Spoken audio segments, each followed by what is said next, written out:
हरिओम श्रीराम अब्बज्ञ। मी मोहनीश बाळासाहेब जाधव छत्रपती संभाजीनगरकर आणि स्नेहनगर ह्या उपासना केंद्रामधनं बापूंचा अनुभव बापूंचा आणि माझा काय एवढा संबंध नव्हता ॲज अ सेवा म्हणून किंवा ह्या गोष्टीमधून आधी एक वर्ष झाला असेल की बापूंच्या सेवेत आहे। तर कसं होतं की आधी मी ॲज अ शूटिंग किंवा ह्या गोष्टीमध्ये करायचो, वेब सिरीज असायचे आणि माझ्यासोबत श्रद्धा देऊचक ह्या माझा असिस्टंट असतात नेहमी नाही का, आणि त्यांचं पण प्रोडक्शन म्हणून कोलॅबरेशनमध्ये आम्ही काम करतो आणि त्यावेळेस त्यांच्या घरी यायचा एकदा योग आला होता। मग आणि बापूंचं म्हणजे मी असं लहानपणापासून बघत आलं म्हणजे बापूंचा फोटो म्हणजे कुणाचा तरी बापू भक्त असेल की तेव्हा त्यांच्या पेनला किंवा अनेक गोष्टींमध्ये नाही का असं फोटो बघितला आहे, पण हे त्यांच्याबद्दल माहिती किंवा ह्या माहीत असं काही नव्हतं। आणि मग यांच्या इथं आलो, यांच्याकडे मला ते दिसलं। मग आता एक बापू भक्त म्हणून त्यांचे जे भरपूर उदाहरणं आहेत तर त्या खूप सांगितल्या त्यांनी की ज्यांचे अनुभव सगळ्याच गोष्टी आणि प्रेरित झालो।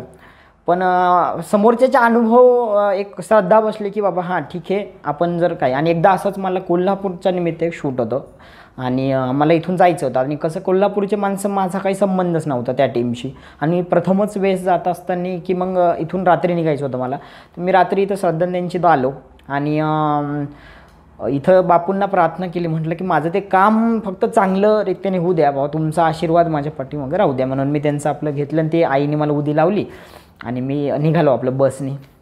रात्रीचा प्रवास सुखरूप झाला आणि सकाळी काहीतरी मी त्या कोल्हापुरात चौकात उतरलो पहाटेच 5-6च्या दरम्यान का 6-7च्या दरम्यान मी उतरलो आणि सामान खूप होतं माझ्याकडे, ट्रायपॉड्स होते, शूटिंगचं सामान म्हटल्यावर आता लाईट सेटअप होता, सगळं असं हाताने गच्च भरलं आहे। आणि आपलं बसमधनं खाली उतरलो आणि असं उतरतात ते कसं की मान माझी अशी खालीच बाबा, कोल्हापूर तर बघितलंच नाही की बाबा आपण नाही का म्हणतो आता एवढं सगळं सामान असताना असं बघणं थोडं मुश्किलच होतं। आणि मी आपलं असं जस्ट असं सगळं सामान पण घेतलं नाही एका ठिकाणी ठेवलं, जस्ट अशी मान वर केली। काय केलं मी, अशी मान वर केली तर एक हॉटेल त्या ठिकाणी होतं आणि त्या हॉटेलचा दरवाजा पण मोठा होता आणि त्या दरवाजाच्या म्हणजे दरवाजातूनच दिसेल असा बापूंचा मोठा फोटो होता।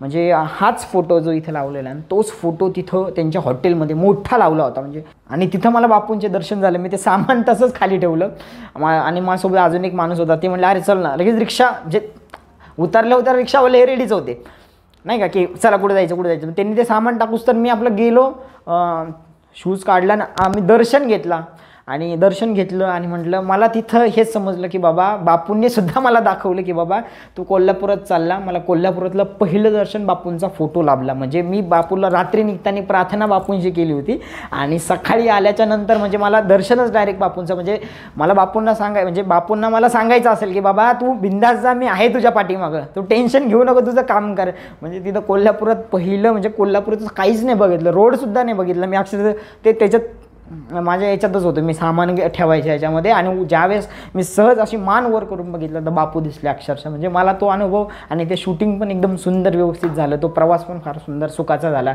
मग असे बापूंचा अनुभव मला म्हणजे त्यावेळेस वाटलं की खरंच त्यांनी मला दाखवलं तिथं की मी तुझ्यासोबत आहे आणि ते खरंच सोबत होते। हरिओम अब्बज्ञ श्रीराम।